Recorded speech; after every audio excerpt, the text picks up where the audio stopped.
RSS versus Congress. S, ಹನ್ಮೇಗೌಡರು ಬರೆದಿರುವಂತಹ ಪುಸ್ತಕ.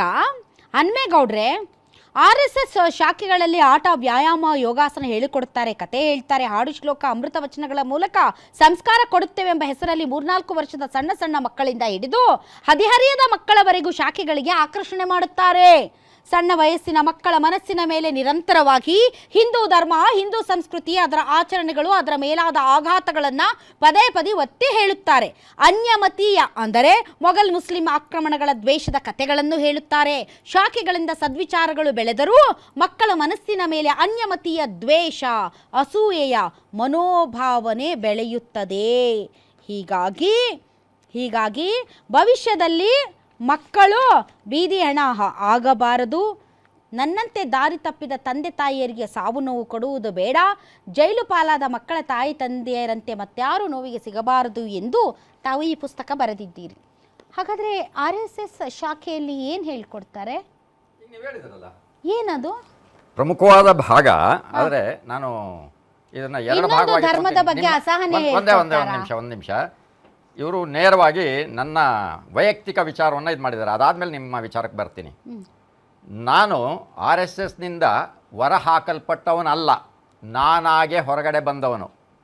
ನಾನು ಪ್ರಚಾರಕನಾಗಿ 10 ವರ್ಷ ಅನ್ಡಿಕ್ಲೇರ್ಡ್ ಪ್ರಚಾರಕ ಅಲ್ಲದೆ, ಅಂದರೆ ಸಂಘದವರ ದೃಷ್ಟಿಯಲ್ಲಿ, ನನ್ನ ದೃಷ್ಟಿಯಲ್ಲಿ ಅಲ್ಲ, ನಾನು ಸಂಘವನ್ನು ಬಿಟ್ಟು ಹೊರಗಡೆ ಬಂದ ನಂತರ, ಅಂದರೆ ಪ್ರಚಾರಕ್ಕೂ ಸ್ವಯಂ ಸೇವಕರು ಕಾರ್ಯಕರ್ತರು ಇರ್ತಾರೆ. ನಾನು ಪ್ರಚಾರಕನಿಂದ ನಿವೃತ್ತನಾಗಿದ್ದು 98ರಲ್ಲಿ. ಆದರೆ 2006ರಲ್ಲಿ ಗುರೂಜಿಯವರ ಜನ್ಮ ಶತಾಬ್ದಿ ಆಗುತ್ತೆ.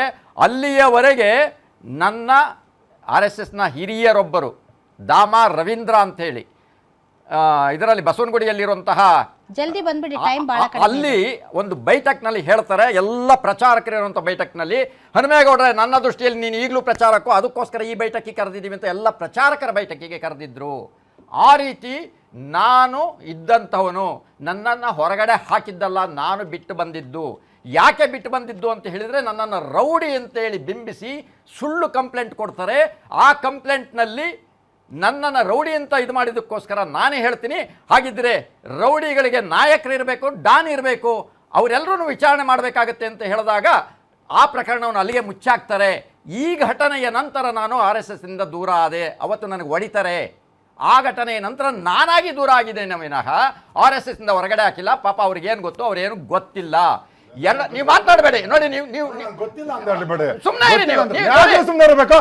ನೀವು ಏನಂದ್ರೆ ನಾನ್ಸೆನ್ಸ್ ಮಾತಾಡ್ತಾರೆ. ನೀವು ರೌಡಿ ಅಂತ ಯಾಕೆ ಕೊಟ್ರಿ ಕಂಪ್ಲೇಂಟ್? ಯಾಕೆ ಕೊಟ್ರಿ ಕಂಪ್ಲೇಂಟ್? ನಿಮ್ಮಲ್ಲ ರೌಡಿ ಅಂತ, ರೌಡಿ ಆಕ್ಟಿವಿಟಿ ಮಾಡಿರುತ್ತೆ ಕೊಟ್ಟಿರೋದು. ನೋಡಿ ಮೇಡಮ್, ಈಗ ನಾನು ಗೊತ್ತಿಲ್ಲ ಅಂತ ನೋಡಿ ಮೇಡಮ್, ಇರ್ಬೇಕು.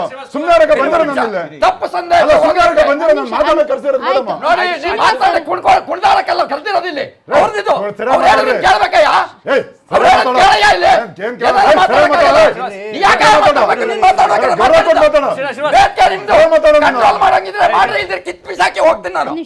ದೇಹದಲ್ಲಿ ಬ್ಯಾಡ್ ಕೊಲೆಸ್ಟ್ರಾಲ್ ಜಾಸ್ತಿ ಆದಾಗ ಹಾರ್ಟ್ ಅಟ್ಯಾಕ್ ಆಗೋ ಚಾನ್ಸಸ್ ಜಾಸ್ತಿ. ಇತ್ತೀಚೆಗಂತೂ ಸಿಕ್ಕಾಪಟ್ಟೆ ನ್ಯೂಸ್ನ ಕೇಳ್ತಾನೆ ಇದ್ದೀವಿ. ಸೊ ಬ್ಯಾಡ್ ಕೊಲೆಸ್ಟ್ರಾಲ್ನ ಕಮ್ಮಿ ಮಾಡೋದಕ್ಕೆ ಉತ್ತಮವಾದ ಆಹಾರ ತುಂಬ ಇಂಪಾರ್ಟೆಂಟು. ಜೀನಿ ಸ್ಲಿಮ್ ಯೂಸ್ ಮಾಡಿ. ಕರೆಕ್ಟ್, ಜೀನಿ ಸ್ಲಿಮ್ನಲ್ಲಿರುವಂತಹ ಎಷ್ಟೋ ಆಹಾರ ಧಾನ್ಯಗಳು ಕೊಲೆಸ್ಟ್ರಾಲ್ ಲೆವೆಲ್ನ ಕಮ್ಮಿ ಮಾಡೋದಕ್ಕೆ ಹೆಲ್ಪ್ಫುಲ್ ಆಗುತ್ತೆ. ಸೊ ಹೆಲ್ದಿ ಆಗಿರಿ, ಜೀನಿ ಸ್ಲಿಮ್ನ ಯೂಸ್ ಮಾಡಿ.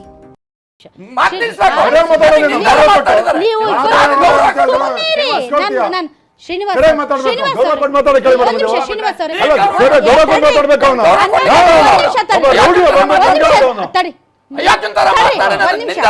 ನಿಮ್ಗೇನು ನಿಮ್ಗೇನು ತೊಂದರೆ ಆಗುವ ಅವಮರ್ಯಾದೆ ಮಾತು ನಿಮ್ಗೆ? ಮೇಡಮ್ ಅವ್ರು ಹೇಳಿದ್ರೆ ನಮ್ಗೆ ಗೊತ್ತಿಲ್ಲ ಅಂತ ಹೇಳಿದ್ರೆ ಗೊತ್ತಿಲ್ಲ ನಮ್ಗೆ. ಗೊತ್ತಿಲ್ಲ ಅನ್ನೋದು ಒಂದ್ ನಿಮಿಷ ತಡ್ರಿ. ಗೊತ್ತಿಲ್ಲ ಸುಮ್ಮನೆ ಮಾತಾಡ್ತಾರೆ ಅಂದ್ರೆ ಏನ್ ಅರ್ಥ? ಅದು ಸುಮ್ಮನೆ ಮಾತಾಡಕ್ಕೆ ಬಂದಿರ್ತೀವಿ, ಎಲ್ಲ ತಿಳ್ಕೊಂಡು ಬಂದಿರ್ತೀವಿ. ಪಕ್ಷ ಸುಮ್ಮನೆ ರಾಜ್ಯ ಮೇಡಮ್ ಓವರ್ ರಿಯಾಕ್ಟ್ ಮಾಡಬೇಡಿ ಶ್ರೀನಿವಾಸ್. ಅವ್ರು ಅಂದಿದ್ದು ಅವ್ರಿಗೆ ಗೊತ್ತಿಲ್ಲ ಅಂದ್ರು, ಅದಕ್ಕೆ ಎಷ್ಟು ಓವರ್ ರಿಯಾಕ್ಷನ್ ಬೇಡ ಆಗಿತ್ತು. ಬೇಡ ಆಗಿತ್ತು. ಹೌದು, ಒಂದ್ ನಿಮಿಷ.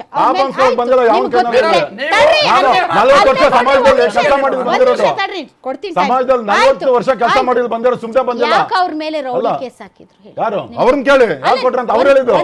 ಅವ್ರು ಹೇಳಿದ್ದು ರೌಡಿ ಕೇಸ್ ಹಾಕಿದ್ರು ನನ್ನ ಮೇಲೆ ಅಂತ ಅವ್ರು ಹೇಳಿದ್ದು. ನನಗೆ ಗೊತ್ತಿದೆ ಅಂದ್ರಲ್ಲ, ಹೇಳಿ ಯಾಕೆ ಹಾಕಿದ್ರು? ಮೇಡಮ್ ಯಾಕೆ ರೌಡಿ ಕೇಸ್ ಹಾಕಾಕ್ತಾರೆ ಹೇಳಿ ನೀವೇ? ನೀವೇ ಹೇಳಿ ಯಾಕೆ ಹಾಕ್ತಾರೆ? ರೌಡಿ, ರೌಡಿ, ರೌಡಿ, ಹನ್ಮೇಗೌಡ್ರೆ ಒಂದ್ ಅಲ್ಲ, ನಿಮಿಷ ಇರಿ. ಅಲ್ಲ, ಅಲ್ಲ, ಇಷ್ಟು ಮುಚ್ಚಿಬಿಟ್ರು ಜೋರು ಅಂತ. ಚೀರಿದ್ರಲ್ಲ ನೀವು, ಅಲ್ಲ ಮೇಡಮ್, ನಿಮ್ಗೆ ರವೀಂದ್ರ, ಗೊತ್ತಿದ್ರೆ ಹೇಳಿ. ರವೀಂದ್ರ, ಗೊತ್ತಿದ್ಯಾ? ರವೀಂದ್ರ ಗೊತ್ತಿಲ್ಲ ಅವರು ಅಂದ್ರೆ ಸುಮ್ನೆ ಇರಿ. ಕೇಳಿಸ್ಕೊಳ್ಳಿ ಮೇಡಮ್, ಹೇಳ್ತೀನಿ ಪೂರ್ತಿ ಕೇಳಿಸ್ಕೊಳ್ಳಿ ದಯವಿಟ್ಟು ನೀವನ್ನು. ಅವ್ರು ಹೇಳಿದ್ರು ರವೀಂದ್ರ ಅವ್ರು ನಾನು ಕರೆದು ಬಿಟ್ರೆ ರೌಡಿ ಕೇಸ್ ಯಾಕೆ ಹಾಕಿದ್ರೆ ಅದನ್ನ ಹೇಳ್ರಿ. ನಿಮ್ಗೆ ಗೊತ್ತಿದ್ರೆ ಅದನ್ನ ಹೇಳಿ, ಗೊತ್ತಿಲ್ಲ ಅಂದ್ರೆ ಸುಮ್ಮನೆ ಪೊಲೀಸ್ನವ್ರು ಹಾಕೋದು ನಾವಲ್ಲ ಮೇಡಮ್.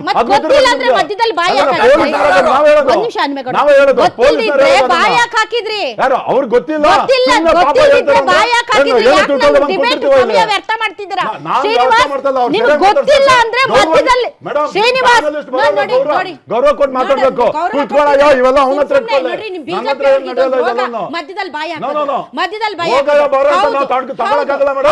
ನಾವು ತಗೊಳಕ್ಕಾಗಲ್ಲ. ಏನ್ ತಗೊಳ್ಬೇಕು ನಾವು? ಎಷ್ಟು ರಿಕ್ವೆಸ್ಟ್ ಮಾಡ್ಬೇಕು? ಏನಕ್ಕೆ? 4 ಜನ ಅವನು ಇದ್ದಾರೆ. ರಿಕ್ವೆಸ್ಟ್ ಇಡೀ ಮಾಡೋದು ನೀವೇ ಮಾತಾಡ್ತೀರಿ. ನೀವು ಡಿಬೇಟ್ ಮಾತಾಡಿ. ಅಂದ್ರೆ ನೀವು ಹೇಳಿ ಮತ್ತೆ ನನಗೆ ನೀವು ಕೇಳ್ತೀನಿ. ನೀವು ಗೊತ್ತಿಲ್ಲ ನಮ್ಮನ್ನ ಅಂದ್ರೆ ಕರ್ದಿರೋದು. ಸುಮ್ನೆ ಅವನನ್ನ ಇರಿ. ಕರ್ಬೇಕು ಇವ್ರಿಗೆ ನಮ್ಗೆ. ಗೊತ್ತಿಲ್ಲ ಅಂದ್ರೆ- ಅವನು ನನ್ಗೆ ಹೋಗಯ್ಯ ಬರೋ ಏನಕ್ಕೆ? ನೀವ್ ಅಂದಿದ್ರಿ ಫಸ್ಟ್. ಅಲ್ಲ, ನಾನು ಮತ್ತೆ ಮೇಡಮ್, please. ರೆಕಾರ್ಡಿಂಗ್ ಪ್ಲೇ ತೆಗೀರಿ. ಮಾಡ್ತೀನಿ ಶ್ರೀನಿವಾಸ್. ನಾವೇನಾದ್ರೂ ಅಗೌರವವಾಗಿ ಮಾತಾಡ್ತೀವಿ, Don't do ತೆಗೀರಿ. this. No, no, no. Don't spoil my Sorry, debate. ನಾನು ಅಂದಿಲ್ಲ Don't ಅಗೌರವವಾಗಿ. spoil my debate. ಹೋಗಯ್ಯ ಅಂತಿದ್ದು ಅವರು. ಸುಮ್ನೆ ಇದ್ರೆ ಸರಿ ಈಗ. ಅವ್ರಿಗೆ ಸುಮ್ನೆ ಹೇಳ್ಬೇಕು ಇದ್ರೆ ನೀವು. ಸರಿ. ಒಂದ್ ಅವ್ರಿಗೆ ನಿಮಿಷ. ಹೇಳ್ಬೇಕು ಮೇಡಮ್ ನೀವು. ಅವ್ರೇನಂದ್ರು ನನ್ ಮೇಲೆ ರೌಡಿ ಕೇಸ್ ಹಾಕಿದ್ರು ಅಂದ್ರು. ಇವ್ರಿಗೆ ಗೊತ್ತಿಲ್ಲ ಅಂದ್ರು. ಅದಕ್ಕೆ ನೀವು ಇಷ್ಟು ಓವರ್ ರಿಯಾಕ್ಟ್ ಮಾಡ್ತೀವಿ. ನಿಮ್ಗೆ ಮೇಡಮ್. ಗೊತ್ತಿದ್ರೆ ಸಾರಿ, ನಿಮ್ಗೆ ಅವ್ರ ಮೇಲೆ ರೌಡಿ ಕೇಸ್ ಯಾಕೆ ಹಾಕಿದ್ರು ಅನ್ನೋ ಡೀಟೇಲ್ಸ್ ಇದ್ರೆ ಮಾತಾಡಕ್ ಅವಕಾಶ ಕೊಡ್ತೀನಿ. ನಿಮ್ಗೆ ಗೊತ್ತಿಲ್ಲ ಅನ್ನೋದಾದ್ರೆ ನಮಗೂ ಗೊತ್ತು ಪೊಲೀಸರ ರೌಡಿ ಕೇಸ್ ಹಾಕೋದಂತ. ನಿಮ್ಗೆ ಗೊತ್ತಿಲ್ಲ ಅನ್ನೋದಾದ್ರೆ ಅನವಶ್ಯಕವಾಗಿ ಬಾಯಿ ಹಾಕಿ ನನ್ನ ಸಮಯ ವ್ಯರ್ಥ ಮಾಡಬೇಡಿ. Just stop it. ಮೇಡಮ್, ಈ ರೀತಿ ಮಾಡಿದ್ರಿಂದ ನಾನು ಅವತ್ತು ಹೊರಗಡೆ ಬಂದೆ. ಓಕೆ. ಅಲ್ಲಿಂದ ನಾನು RSS ಕಡೆ ತಲೆ ಹಾಕಿಲ್ಲ. ನಂಬರ್ 1. ನಂಬರ್ 2, ತಮ್ಮ ಮೇಲೆ ರೌಡಿ ಕೇಸ್ ಹಾಕಿದಾಗ ಯಾರು ನಿಮ್ಮನ್ನ ಡಿಫೆಂಡ್ ಮಾಡಿಲ್ಲ. ಅಲ್ಲ, ಡಿಫೆಂಡ್ ಅಲ್ಲ, ಕೊಟ್ಟವರೇ, ದೂರ್ ಕೊಟ್ಟವರೇ RSSನವರು. Okay. ವಿಚಾರಣೆಯನ್ನೇ ಮುಂದುವರಿಸಲಿಲ್ಲ. ಯಾಕೆ? ಯಾಕೆಂದ್ರೆ ಅವರೇ ಹೊಡೆದವರು, ಯಾವ ಕಾರಣಕ್ಕೆ? Okay. ಅವರೇ ಹೊಡೆದು ಅವರೇ ಫಸ್ಟ್ ಕೇಸ್ ಕೊಡ್ತಾರೆ. ನಾನು ಕಂಪ್ಲೇಂಟ್ ಕೊಟ್ರು ತಮ್ಮ ಪ್ರಭಾವವನ್ನು ಬಳಸಿ ಯಾಕೆ ಹೊಡೆದ್ರು? ನಾನು ಕಾರ್ಯಕ್ರಮದಲ್ಲಿ ಹೋಗಿ ನಾನು ಕಾರ್ಯಕ್ರಮದಲ್ಲಿ ಭಾಗವಹಿಸಿದ್ದೆ. ಆ ಕಾರ್ಯಕ್ರಮದಲ್ಲಿ ನನ್ನನ್ನು ದೂರ ಹಾಕ್ಲಿಕ್ಕೋಸ್ಕರ, ಅಂದರೆ ಬಿಜೆಪಿಯ ವಿರುದ್ಧ ಅವರು ಮಾಡಿರೋ ಅಕ್ರಮಗಳು, ಭ್ರಷ್ಟಾಚಾರಗಳು, ಅನೀತಿಗಳನ್ನ ನಾನು ಪ್ರಶ್ನೆ ಮಾಡ್ತಾ ಇದ್ದೆ.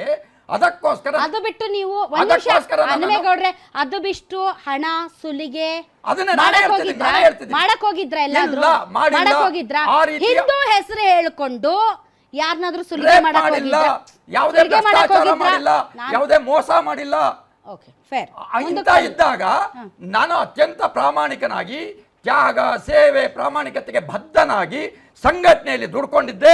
ಇವತ್ತಿಗೂ ಅದೇ ಕಾರಣಕ್ಕೋಸ್ಕರ ಸರಿ, fair enough. ಸಂಘದ ಹಿರಿಯರು ಇವತ್ತಿಗೂ ನನ್ನ ಬಗ್ಗೆ ಗೌರವ ಇಟ್ಕೊಂಡಿದ್ದಾರೆ. Okay. ಇದು ನನ್ನ ಹಿನ್ನೆಲೆ. ಇನ್ನು ಎರಡನೇದು, ನನ್ನ ಹಿನ್ನೆಲೆ ಭಾರತ ಮಾತೆಗೆ ಚಪ್ಪಲಿ ಹಾರ ಹಾಕಿ ಬೆಂಕಿ ಹಚ್ಚಿದಂತ ಕುಟುಂಬದ ಸದಸ್ಯ ನಾನಲ್ಲ. ಯಾರು ಹಾಕಿದ್ದು? ಯಾರ ಹಾಕಿರೋಂಥವ್ರು ಎಲ್ಲಿದ್ದಾರೆ ಅವ್ರಿಗೆ ಅರ್ಥವಾಗುತ್ತೆ. ಯಾರು ಹಾಕಿದ್ದಾರೆ ಆ ಫ್ಯಾಮಿಲಿಯಿಂದ ಬಂದಿರೋರಿಗೆ ಅದು ಅರ್ಥವಾಗುತ್ತೆ. ನಾನಂತ ಭಾರತ ಮಾತೆಯ ಬೆಂಕಿ ಹಾಕಿ ಚಪ್ಪಲಿ ಹಾರ ಹಾಕದಂತ ಕುಟುಂಬದ ವ್ಯಕ್ತಿ ನಾನಲ್ಲ.